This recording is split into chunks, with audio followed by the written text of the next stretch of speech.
নমস্কার বন্ধুরা, ঠাকুরের কথা চ্যানেলে আমি সকল বন্ধুদের স্বাগত জানাই। পরম গুরু শ্রী শ্রী রাম ঠাকুরকে প্রণাম জানিয়ে প্রতিদিনের মতো ঠাকুরের কথা নিয়ে আমি অন্তরা আপনাদের কাছে সকল বড়দেরকে প্রণাম জানাই। সকল বন্ধুরা ভালো থাকবেন, সুস্থ থাকবেন এই কামনা করি। আজকে ঠাকুরের কথা রামভাই স্মরণের গ্রন্থ থেকে ফণীন্দ্র কুমার মালাকারের কথাই আপনাদেরকে শোনাবো। 1343 সনে ঠাকুর যখন ঢাকায় আসলেন তখন তিনি খুব অসুস্থ।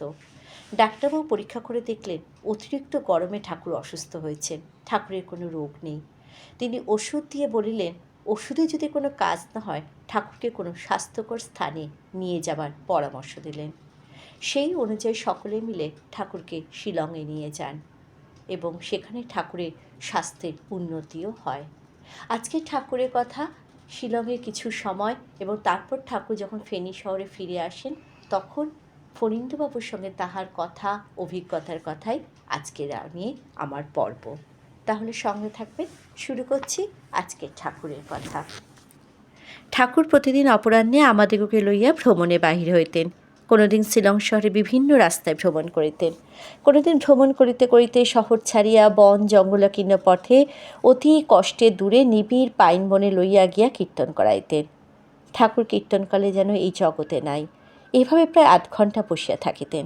আমরা প্রথম দিনের ন্যায় উচ্চস্বরে কীর্তন করিয়া হয়রান হইয়া বাসায় ফিরতাম। এইভাবে 2-1 দিন পর পর বিভিন্ন পার্বত্য কণ্টকাকীর্ণ অঞ্চলে 10টি পাইন বনে লইয়া গিয়া কীর্তন করাইয়াছেন। ওই সকল পাইন বনে যাইবার সময় ঠাকুরের চলনভঙ্গি অতি অদ্ভুত ও আশ্চর্যজনক ছিল, না দেখিলে বিশ্বাস করা অসম্ভব। আমরা শিলং পৌঁছাবার 28 দিনের মধ্যে মোট 10টি পাইন বন পরিক্রমা শেষ করেছিলাম। ওই দিন রাত্রিতে ঠাকুর বলিলেন, এইখানে আইসে আমার স্বাস্থ্যের যথেষ্ট উন্নতি হয়েছে, আপনারা কি বলেন? সকলেই সম্মতি জ্ঞাপন করলাম। এমন সময় ইন্দ্রনাথবাবু ও তাহার স্ত্রী আসিয়া উপস্থিত হইলেন। ঠাকুর তখন বলিলেন, আগামীকাল সকলে বিশ্রাম নেন, তারপর দিন 1 মাস পূর্ণ হইব। স্বাস্থ্য পরিবর্তনে আনছেন, স্বাস্থ্যের তো পরিবর্তন হয়েছে, অতএব ওই দিন চলেন ফেনী রওনা হইয়া যায়। ওই দিনে প্রথম বাসের টিকিট সংগ্রহ করার ভার ইন্দুবাবুর উপরেই দিলে ভালো হইব। এই কথা শুনিয়া ইন্দুবাবু পেছনের দিক হইতে অগ্রসর হইয়া শ্রীচরণে প্রণতি অন্তে করজোড়ে প্রার্থনা করিলেন, বাবা, আগামীকাল রবিবার, আমার অফিস বন্ধ, দয়া করে আগামীকাল আমার বাসায় পদধূলি দিতে হবে। জীবনে আবার কবে আমাদের দর্শন সৌভাগ্য হবে জানি না। আমার দাদারা সকলে আগামীকাল দুপুরে ওখানেই প্রসাদ পাবেন। ইন্দুবাবু স্ত্রী গলায় বস্ত্র আঁচল দিয়ে কাঁদিতে কাঁদিতে শ্রীচরণে মাথা রাখিয়া বলিলেন, বাবা, এত নিকটে আসিয়া একবার আমাদের বাসায় যাইয়া শ্রীচরণ ধুলি দিয়া না গেলে আমাদের প্রাণে বড় কষ্ট হইবে। ঠাকুর তাহার মাথায় হাত দিয়া প্রসন্নভাবে বলিলেন, আমারে নিয়া তারা সকলে আগামীকাল আপনের বাসায় যাইয়া আনন্দ সহকারে প্রসাদ পাইবেন। তারা আমারে বলেছেন আপনারা প্রায় ওনাদের সুন্দরভাবে জলযোগের ব্যবস্থা করছেন, কাল অন্ন প্রসাদ পাইবেন, বেশ ভালো। ইন্দুবাবু তাহার স্ত্রী ঠাকুর প্রণাম করিয়া বাহিরে আসলেন। ইন্দুবাবু মাধববাবুকে বলিয়া গেলেন তিনি আগামীকাল 8টায় আসিয়া গাড়ি করিয়া ঠাকুর সহ সকলকে লইয়া যাইবেন। পরদিন ইন্দুবাবু যথাসময়ে গাড়ি লইয়া আসলেন।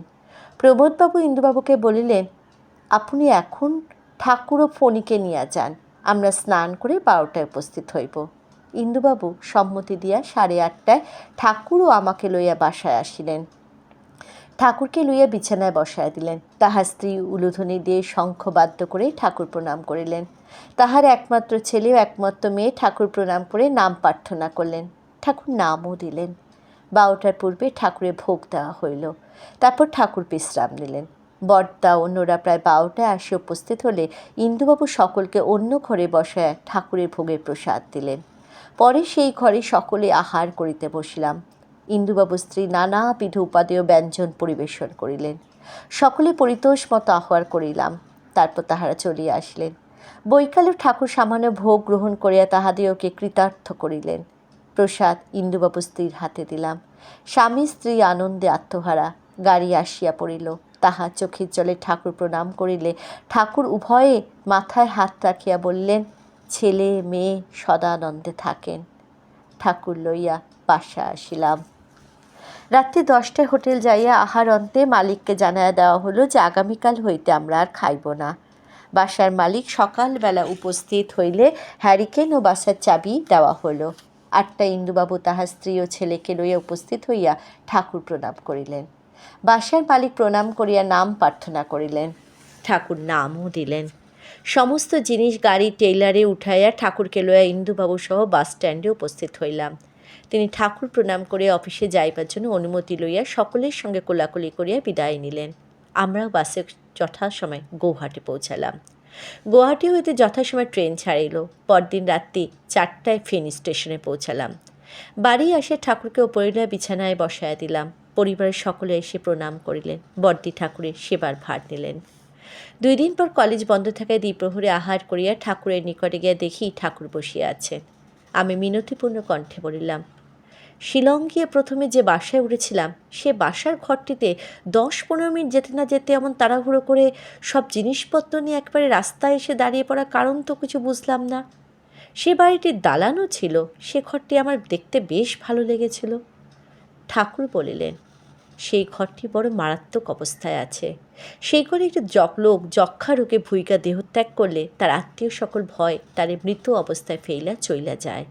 কিছুকাল পর দুর্গন্ধ বাহির হইলে সরকার জানতে পারে, ডোম দিয়া ওই পচা মৃতদেহ কবর দেওয়ার ব্যবস্থা করে। যক্ষার জীবনীগুলি ঘরের দেওয়ালের মধ্যে আশ্রয়ে আশায় কিলবিল করছিল। সেই ঘরে যেই বা যারা বাস করত জীবাণুগুলো তাগো দেহে আশ্রয় করিত। যক্ষার জীবাণু ভীষণ সংক্রামক। তাগো আক্রমণ থেকে অব্যাহত দিতে সকলের নিয়া রাস্তায় দাঁড়াইয়া পড়েছিলাম। শিলংয়ে এই কথা শুনলে তোমাকে আতঙ্ক হইত। প্রশ্ন করলাম, ও এখন বুঝেছি, কিন্তু যে সকল জীবাণু আধুনিক বৈজ্ঞানিক যন্ত্রের সাহায্যে ভিন্ন দেখা যায় না, তুমি কি করে শুধু চোখে ওই জীবাণুগুলো দেখলে? ঠাকুর উত্তরে বললেন, পুণ্ডরিক চোখে সকলই প্রকাশ পায়। জীব চোখে পার্থিব সম্মুখের বস্তু সকল দেখা যায়। জীবের অন্তর চক্ষু দিয়ে পার্থিব সূক্ষ্মাতি সূক্ষ্ম বস্তু দেখবার ক্ষমতা হইলে তা দেখতে পায়। দিব্য চক্ষু দিয়ে দিব্য জিনিস আদি দেখা যায়। প্রশ্ন করলাম, অন্তচক্ষু আবার কী প্রকার? উহা দিয়ে দেখবার উপায় কি? ঠাকুর বলিলেন, জীব সর্বদা বহির্মুখী। জীব যখন বহির্মুখী ভাবকে অভ্যাসের দ্বারা ধ্যান যোগে গুরু কৃপায় আশ্রয় থাইকা অন্তর্মুখী করবার চেষ্টা করে, তখন ক্রমে ক্রমে অন্তর্চক্ষু উন্মোলিত হয়। আমি আবার প্রশ্ন করলাম, গুরু কৃপার আশ্রয় আবার কি? গুরু কৃপা করে আমাদেরকে ধন দৌলত প্রভাব প্রতিপত্তি সুখ স্বাচ্ছন্দ্য দেন বলেই আমরা পেয়ে থাকি। আমরা তো এই মনে করি। ঠাকুর বললেন, তাই যদি হয় তবে গুরুজি কৃপা কইরা তোমাগরে অপার অসীম দুঃখ দৈন্য কষ্ট অশান্তি দিয়া থাকেন, তাই নয় কি? আমার উত্তর, না, গুরুজি তা করেন না। ঠাকুর হাসিয়া বলিলেন, বেশ কথা, এখন বলো গুরু তোমারে কি দিয়া কৃপা করছিলেন? আমি চিন্তা করিয়া ভয় ভয় বলিলাম, নাম দিয়া কৃপা করেছেন। ঠাকুর বলিলেন, এই নাম হইল গুরু কৃপা। কৃপা শব্দ হয়েছে ক্রি ধাতু দিয়া। ক্রি অর্থাৎ করা, পা অর্থাৎ পাওয়া। পুণ্য অর্থ হলো কইরা পাওয়া। তোমরা তোমাগো ভাগ্য অনুসারে সুখ দুঃখ শান্তি অশান্তি ধনজন প্রভাব প্রতিপত্তি লাঞ্ছনা গঞ্জনা দারিদ্র লাভ করো। তোমরা মনে করলে কি হইব? গুরু কখনো ঐশ্বর্য দেন না। ঐশ্বর্য দিয়া ব্রজের পথ বিলম্বিত করেন না। ঐশ্বর্য নিয়া ব্রজে যাইতে পারে না। গুরু দিতে আসেন না, গুরু আসেন নিতে। সেই জন্যে বিরজ করাই গুরুর একমাত্র ধর্ম কর্ম। এই গুরু কৃপার প্রকাশ হইলেন সদ্গুরু। প্রশ্ন করিলাম, বিরজ কি এবং ব্রজ কি বুঝতে তো পারলাম না। উত্তরে বললেন, চঞ্চলতাবিহীন করারে বিরজ বলে। গুণত্রয়ের মধ্যে রজগুণ অতীব চঞ্চল। এই রজগুণে চঞ্চলতা থাইকা মন বুদ্ধি উৎপন্ন হইয়া জীবেরে দিয়া বহু রকম কর্ম করাইয়া ভাগ্যের দ্বারা আবদ্ধ কইরা রাখে। জন্ম মৃত্যুর হাত এড়াইতে পারে না। রজগুণের চঞ্চলতা মুক্ত হইলে ব্রজ প্রাপ্তি হয়। প্রশ্ন করলাম, ব্রজ কোথায়? ওই যে মথুরা বৃন্দাবন বলে, উহা কি? ঠাকুর বললেন, না, ওইগুলি না। শ্বাস প্রশ্বাস না টানা না ফেলা অবস্থায় যতটুকু সময় থাকা যায় ওই সময়টুকুরে ব্রজধাম বৃন্দাবন বলে। প্রশ্ন করলাম, তাহলে গুরু প্রদত্ত নাম হলো গুরুকৃপা? ঠাকুর বলিলেন, নাম হইল গুরুকৃপা, নামের প্রকাশ হইল সদ্গুরু। প্রশ্ন করলাম, নামের প্রকাশ কি? ঠাকুর বললেন, নিরাকার অব্যক্ত অরূপ নাম স্বয়ং অহেতুক দয়া পরবেশে জীব কল্যাণে নামময় রূপময় আপ্রকৃত দেহ ধারণ কইরা ব্যক্ত হওয়ারের নামের প্রকাশ বলে। নামের প্রকাশ কি এবার বুঝতে পেরেছি, স্রোতেও পেয়েছি। ধ্যানলুম গুরুমূর্তি, তাহলে ধ্যান করব গুরুমূর্তি নয় কি? ঠাকুর বলিলেন, গুরু বলতে নামই গুরু, অতএব নাম হইল গুরুমূর্তি। ধ্যান বলে চিন্তারে, নাম চিন্তায় গভীরভাবে নিমগ্ন থাকারে ধ্যান বলে। নাম চিন্তা করলে গুরুমূর্তির চিন্তা করা হয়, পৃথকভাবে গুরুমূর্তির চিন্তা করতে হয় না। তা কী করে হবে? নামের না আছে আকৃতি, না আছে রূপ, তবে কিসের অবলম্বনে নাম চিন্তা করব? ঠাকুরকে বললাম। ঠাকুর বললেন, নাম চিন্তা করতে কিছু অবলম্বনের প্রয়োজন হয় না। নাম নিরবলম্ব, অকল্প, শূন্য। নাম চিন্তায় তন্ময় থাকারে শূন্য চিন্তা বলে। নামের ধ্যান করতে করতে সাকার গুরুমূর্তি নামে বিলীন হইয়া শূন্যে পর্যবসিত হয়। তাই বলা হয়েছে, যেই নাম সেই কৃষ্ণ, যেই নাম সেই রূপ। প্রশ্ন করলাম, নাম স্মরণে শ্রী গুরুমূর্তির ধ্যান আনন্দদায়ক কিনা? ঠাকুর বললেন, বেশ, তাই করবা। নামই তোমারে নামের নিকট নিয়া যাইব, এইটাই নামের স্বভাব, স্বভাবই ভগবান। তারপর রবিবার দ্বিপ্রহরে আহার অন্তে ঠাকুরের নিকট যাইয়া বসিতে ঠাকুর হাসিয়া বলিলেন, আজ বুঝি পাইন বন উপাখ্যান? আমি নোট বই ও কলম হাতে লইয়া বললাম, জঞ্জালপূর্ণ পাইন বনে কাহিনী শুনতে এসেছি। আমি সেই জন্য এসেছি, তুমি জানতে পারলে কি করে? ঠাকুর বললেন, তোমার অন্তর্ভাব দেখিয়া। প্রশ্ন করলাম, শিলংয়ে পাইন বৃক্ষের বহু বাগান আছে। আছে বই কি, তার মধ্যে 10টি বাগানে আমাদের নিয়ে আগে নাম কীর্তন করাইয়াছিলেন। নিশ্চয়ই প্রয়োজন ছিল। তারক ব্রহ্ম 16 নাম 32 অক্ষর হরে কৃষ্ণ রাম হইল প্রণবের 3টি অবয়ব অ উ ম। অর্থ হইল তন্ময়তার সঙ্গে হরিনামে রমণ করা। প্রণব কীর্তনের ফল সর্বত্র সর্বকালে সমভাবে হইয়া থাকে, তারতম্য কিছু নাই। যেমন অমৃতপানে স্বাদ তিক্ত কষা কটু মিষ্ট যেমনই লাগুক, অমৃত অমৃতের ফল দিবেই। প্রশ্ন করলাম, ওই 10টি বাগানকে লক্ষ্য করেই জঞ্জালপূর্ণ বলেছিলে? ঠাকুর বললেন, তাই। প্রশ্ন করলাম, কেন? শিলংয়ে আরও তো বহু পাইন বাগান আছে। ঠাকুর বললেন, থাকলে কি হইব, শুধু ওই বাগানগুলোতে হাজার হাজার বিধেয়ী আত্মা আশ্রয় নিয়েছিল, ত্যাগ মধ্যেও ভালো মন্দ রকম ফের আছে। আমাদের কীর্তনের ফলে বিধেয়ী আত্মাগুলি অবস্থান্ত প্রাপ্তি ঘটে? ঠাকুর বললেন, নিশ্চয়ই। নামের অসীম ও অমোঘ শক্তি অসম্ভব সম্ভব করতে পারে একমাত্র নাম। পূর্বজন্মে কৃতকর্মের ফল অনুযায়ী বিধান করবে ভবিতব্য।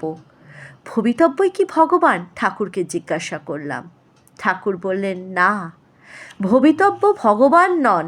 জীবের জন্ম অভ্যন্তরীণ কর্মফল অনুযায়ী জন্ম কর্ম মৃত্যুর বিধায়ক ভবিতব্য।